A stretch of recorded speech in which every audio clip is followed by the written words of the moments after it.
Lassie come home. Hello and welcome to a new episode of RT Essentials. I'm Nikki Novak. Dogs, they're person's best friend. And as we've come to learn through the years, they make great movie stars too. From animated to live action and true stories to made-up adventures, dog movies have proven time and time again they can make you laugh, they definitely can make you cry, and make you hungry for spaghetti. You know what I'm talking about. With real, digital, and animated dogs being considered, today we're bringing you great films that feature canines as main characters or as the central focus. And while this list is truly remarkable, we will do our best to keep the dog puns to a minimum and promise it won't get too rough. Ruff, ruff. Get it? Ruff, ruff. Okay, 9. I'm done. This is our list of the best dog movies of all time. 8 Below.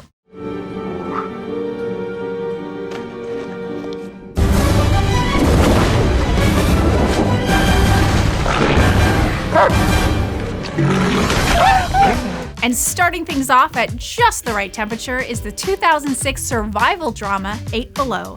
Directed by Frank Marshall, this is a remake based on the 1983 Japanese film Antarctica, which was in turn inspired by the 1958 Japanese Antarctic research expedition. 8 Below adapts the events from 58 but move forward to 93. Paul Walker, Bruce Greenwood, and Jason Biggs star in this story about scientific explorers in Antarctica who are forced to leave behind their team of sled dogs. The animals are forced to fight for their own survival while Walker's character searches for a way to rescue them. The dog team in the film included 2 Alaskan Malamutes named Buck and Shadow, along with 6 Siberian Huskies, Max, Maya, Truman, Dewey, Shorty, and Old Jack. They stole my baby names.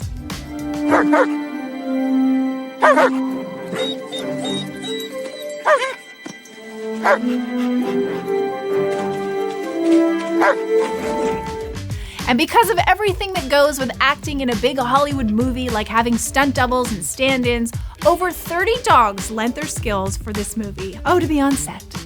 And at least 5 of those 30 had previously honed those skills in the Cuba Gooding Jr. movie Snow Dogs in 2002. 8 Below carries the standard no animals were harmed disclaimer after filming was supervised by the American Humane Society. But despite the movie taking place in Antarctica, filming happened in places like Norway, Greenland, and British Columbia, Canada. In fact, sled dogs have actually been banned from Antarctica by treaty since 1993 after evidence showed that disease was spreading to the seal population. The more you know, kids, the more you know. The certified fresh 8 Below roughly tripled its $40 million budget at the box office, and it was a hit with critics for one big reason: the dogs. Like Simon Brond of Empire Magazine, who said, Walker and company might get a healthy burst of screen time in the middle, but it's the team of dogs who steal the show. Marley and Me. Hello, puppy. This one likes you. Clarence puppy likes you. Well, that's your guy. Oh, I was gonna pick you anyway. Don't tell anybody. Don't tell the others. Get the tissues ready, folks. This film was directed by David Frankel of the Devil Wears Prada fame, and it's based on the 2005 memoir by John Grogan, also called Marley and Me. Owen Wilson and Jennifer Aniston star in the movie as newlyweds who move from Michigan to Florida, where they adopt a super cute yellow lab named Marley. I can't even get through this. It's so sad. And despite the growing pains and crazy puppy shenanigans, Marley becomes a valuable member of their growing family, ultimately bringing out the best in everyone. Filming took place mostly in places like West Palm Beach and Miami, Florida, along with a little bit in Philadelphia. And since the film spans 14 years in the life of Marley the dog, 22 different yellow labs played the part throughout the process. And just in case you're about to sit down and have lunch, one of the secrets to get the dogs to lick a person or object on cue was to use baby food. Mashed peas. I don't discriminate, I love all food. As far as a big star like Aniston sharing the screen with a dog, the actress said that having dogs of her own helped with not being afraid. And other than the younger puppies acting like, well, young puppies, the dog actors were easy and fun to work. You had enough food, Marley. You had 2 bowls of kibble. You had half a seatbelt in the car. How are you still eating? She also recognized those seriously tear-jerking scenes at the end and said that filming them was, quote, really hard, and she was bubbling over with emotion. Same girl, same, we're still not over it. Can you tell I'm angry? Marley Me hit theaters on December 25th, 2008, and ended up setting a record for the largest Christmas Day box office ever at the time. A direct-to-video prequel, Marley and Me, The Puppy Years, came a couple years later in 2011. And while there's already plenty to be happy and sad about with this movie, let's never forget that Owen Wilson and Marley were nominated for Best Lip Lock at the Teen Choice Awards, but lost to Robert Pattinson and Kristen Stewart from Twilight. At least they won for the sloppiest kiss. 101 Dalmatians. There's no one out tonight. I'm afraid it's too cold. We've got to keep trying, Birdie.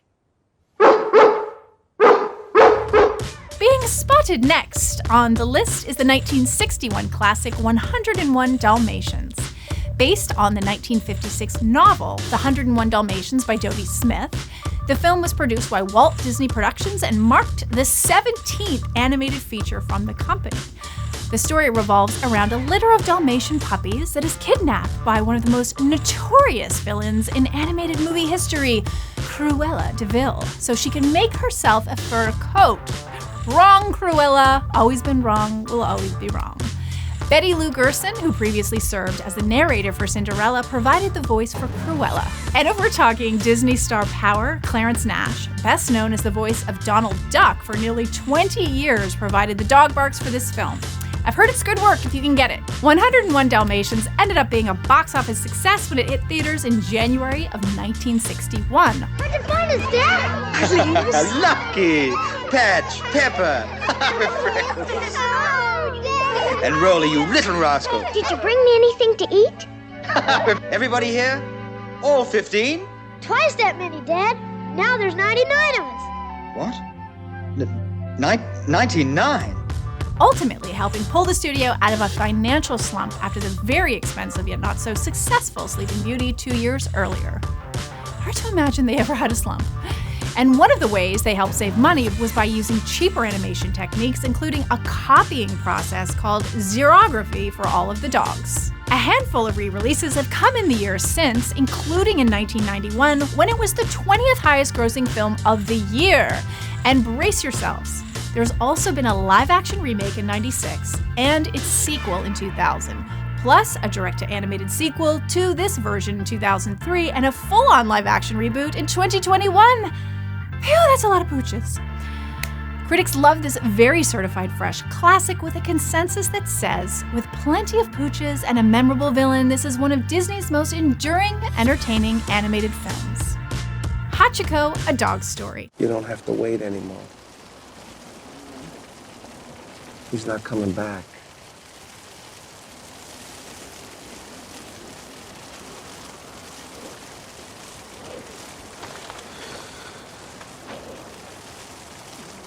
All right, Hachi.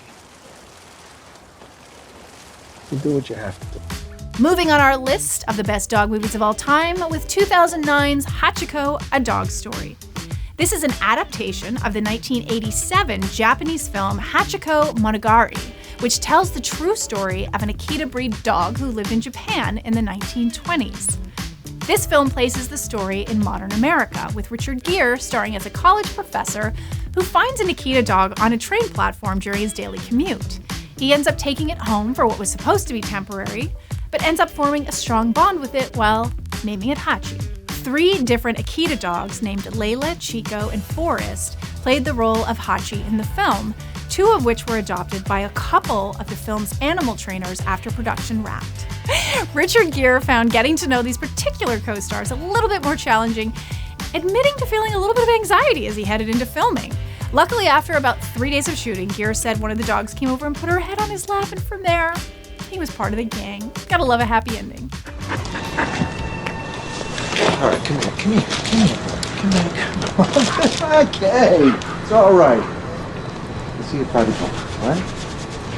Go on. Stay. Go home. Go on. Well. Despite a moderately successful theatrical release in more than 60 countries, including Japan and the UK, Sony Pictures decided not to release it in the US. Instead, the movie was released on DVD and eventually debuted on the Hallmark Channel.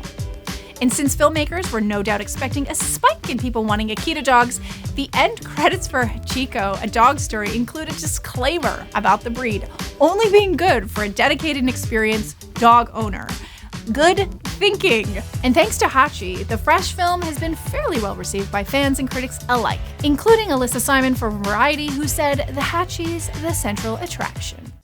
Homeward Bound: The Incredible Journey. Looking at him that night, he seemed so wise and ancient, like the first dog that ever walked the earth. And I just hope that one day I could be like him.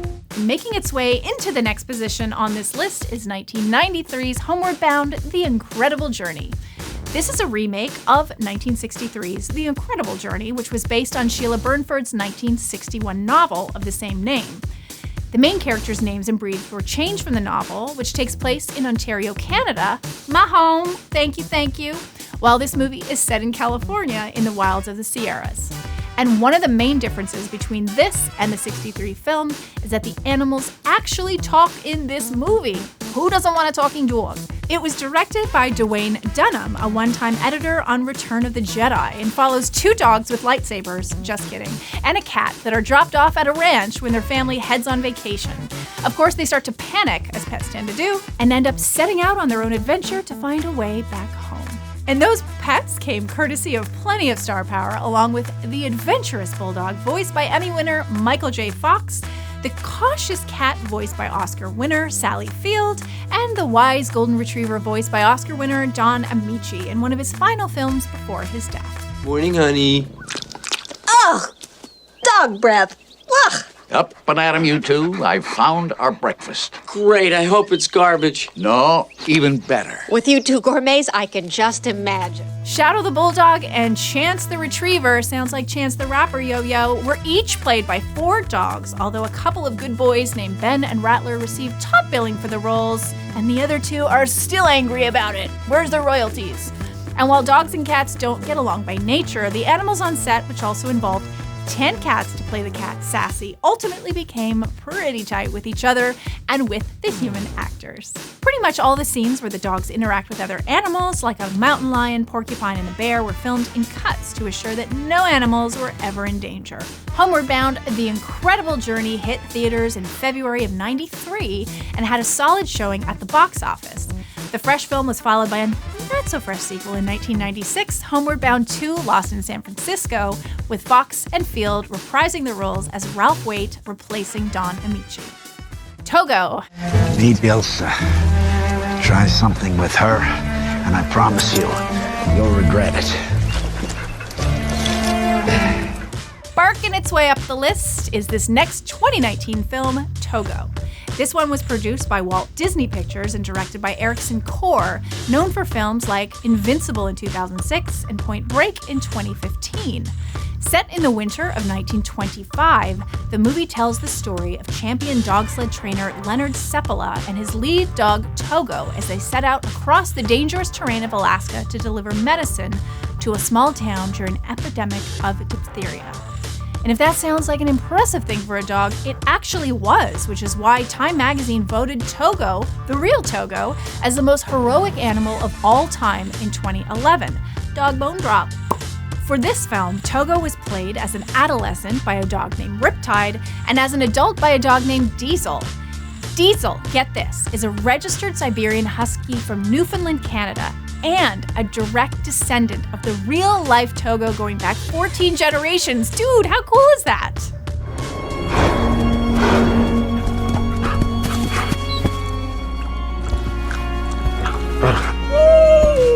Most of the dogs featured in Togo came from the Snowy Owl Sled Dog Tours in Alberta, Canada, where filming took place in late 2018 and early 2019, and a couple of good little pups from that kennel named Hugo and Mackie were used as the main stunt doubles for Diesel. The film sticks to the real story for the most part, although it shows Togo living out the rest of his days with the main character Leonard, while in real life he was given to fellow musher in Maine to live out his golden years and sire pups. The Good Life of Retirement. The certified fresh Togo was released on Disney Plus in December of 2019 and has been a hit with fans and critics, well, because people love dogs and they love Willem Dafoe. The critics' consensus calls it an endearing and exciting underdog story that benefits greatly from its stars, canine and human alike. Lassie, Come Home. What's the matter, Lassie? Don't you want me to go? I'll be out at 4 as usual. Bide well, Lassie. Lassie, Come Home. Did you think we were going to leave this one out? Come on.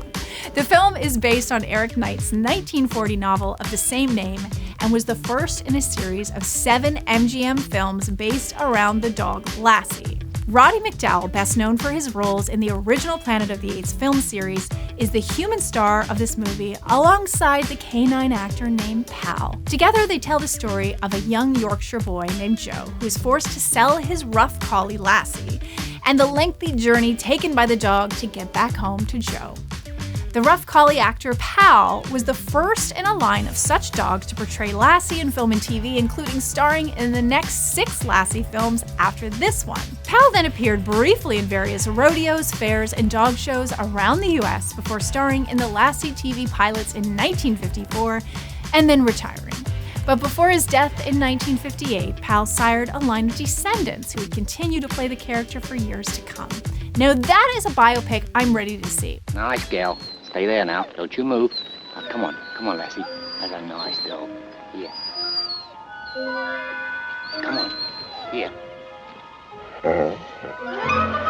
Lassie, come here.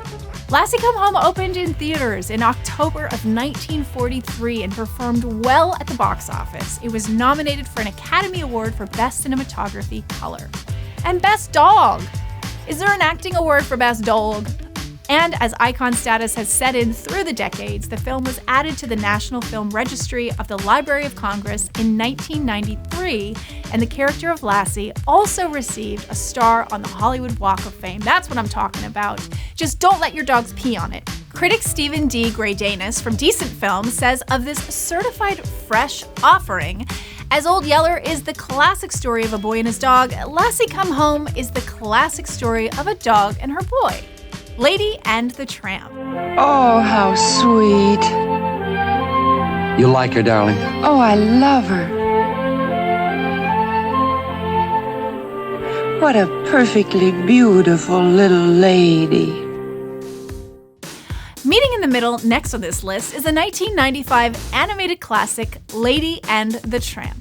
The film was produced by Walt Disney and based on a 1945 Cosmopolitan magazine story called Happy Dan, the Cynical Dog by Ward Green. The movie is about a Cocker Spaniel named Lady whose pampered life disappears after her owners have a baby and she eventually finds herself on the loose. She meets a stray mutt named Tramp on the streets who protects her, and despite their differences, the two fall in love. The character of Lady, who provides the primary point of view for this film, was voiced by Barbara Luddy, who would go on to voice Merryweather in Sleeping Beauty a few years later. Tramp, voiced by Larry Roberts, is a mixed breed that many dog experts / movie fans believe comes from terrier ancestry. The character had a number of different names during development, including Rags, Bozo, and Homer before Tramp was chosen. Great choice. When it came to animating the two distinct dogs, animators studied a bunch of different breeds to try to capture their movements and personalities, similar to a practice that was done with the deer for the movie Bambi. Oh, you poor kid. Oh, we've got to get this off. I think I know the very place. Come on. One of the most, if not the most, iconic and famous scenes from Lady and the Tramp is the spaghetti eating sequence, but it turns out it almost didn't happen. Walt Disney was thinking about cutting it because he thought it would look silly and not be romantic. Luckily, it was kept in, and people in Paris are still doing this to this day. Thank you, Walt. The film hit theaters in June of 1955 and performed well, and while it got some mixed reviews early on, the critical reception has grown more positive over the years to go along with the throngs of fans who just love it so much, including myself. A direct-to-video sequel, Lady and the Tramp 2: Scamp's Adventure, was released in 2001, and a live-action CGI hybrid remake came in 2019, as one of the launch titles for Disney+. All right, now be honest. Who's having spaghetti for dinner tonight based on what I just said? Isle of Dogs. Before we attack each other and tear ourselves to shreds like a pack of maniacs, let's just open the sack first and see what's actually in it. It might not even be worth the trouble. I don't know. What do you think? I'm not sure. Maybe. Hi. Next up on our list of best dog movies of all time is 2018's Isle of Dogs. This stop-motion adult animated film was written, produced, and directed by Wes Anderson, who brought along much of the same animation department that he used for 2009's Fantastic Mr. Fox. The movie is set in Japan and follows a young boy's journey in search of his lost dog in a place called Trash Island, where he makes new dog friends along the way. The 5 main pooches in the film are all named after some form of leader in King, Duke, Chief, Rex, and Boss, which is very cool, and the voice cast is absolutely stacked, so please don't hold it against our editor if he can't line up every name with every dog. But here we go. The list includes deep breath, Bryan Cranston, Edward Norton, Liev Schreiber, Bill Murray, Jeff Goldblum, Scarlett Johansson, Tilda Swinton, Greta Gerwig, Frances McDormand, Courtney B. Vance, F. Murray Abraham, and Harvey Keitel. Woo! How about you, Chief? What was your favorite food? Me? Oh, I don't care. Garbage, trash, scraps of rubbish. I'm used to leftovers. Yeah. Of course, I wasn't always astray. Wait, what'd you say? I said, of course, I wasn't always astray. Really? Tell us about that. Wes Anderson was partially inspired to make this film after seeing signs for the Isle of the Dogs, a small urban borough in East London, when he was there making Fantastic Mr. Fox, very ironically. So he combined that inspiration with his desire to pay homage to Japanese cinema for the story and characters, and went with stop-motion animation influenced by those classic holiday specials from the 60s, like Rudolph the Red-Nosed Reindeer. I guess this is like the land of the misfit toys, but dogs. To bring the dogs and their island to life, more than 2,200 puppets and 250 sets were made in various scales, with some of the detailed puppets for the main dogs taking actually a few months to create. Isle of Dogs hit theaters in April of 2018 and went on to receive Oscar nominations for Best Animated Feature and Best Original Score, but lost to Spider-Man, Into the Spider-Verse, and Black Panther respectively. I kinda get it. But a spider and a panther over a dog? What the rough? Old Yeller.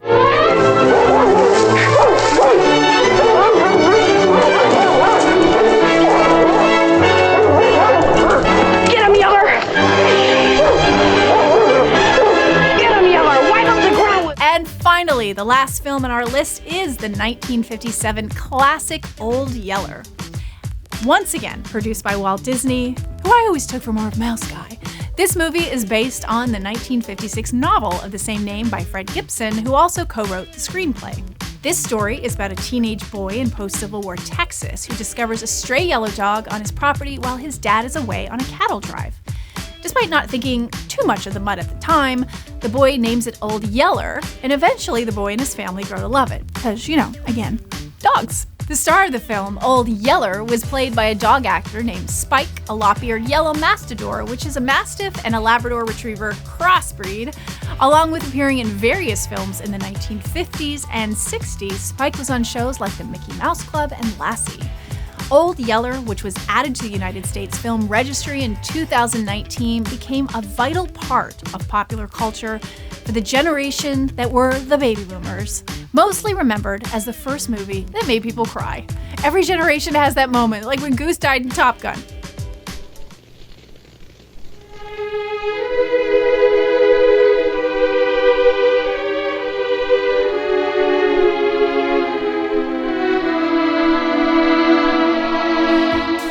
And along with its legacy for fans, Old Yeller is also 100% fresh on the Tomatometer, with a critics' consensus that says it packs an emotional wallop through smart pacing and a keen understanding of the elemental bonding between humanity and their furry best friends. The success of that film led to a sequel in 1963 called Savage Sam, which was also based on a book of the same name by Fred Gibson, but couldn't match the success of the first iconic film. Well, that's it for the list. And as I promised you, hardly any dog puns along the way. I would say under K9 for sure. Okay, let me guess. This isn't the exact list you would have chosen for the best all-time dog movies of all time. I feel you, so let me hear you. Bark it out loud. Tell me your favorites. But for now, it's time for me to curl up into a little ball at the end of the bed with a begging strip and my favorite squeaky toy and take a nap. I mean, it's time to go watch a bunch of dog movies. That's what I meant. Thanks for tuning in to RT Essentials. I'm Nikki Novak. Bye. Bark, bark.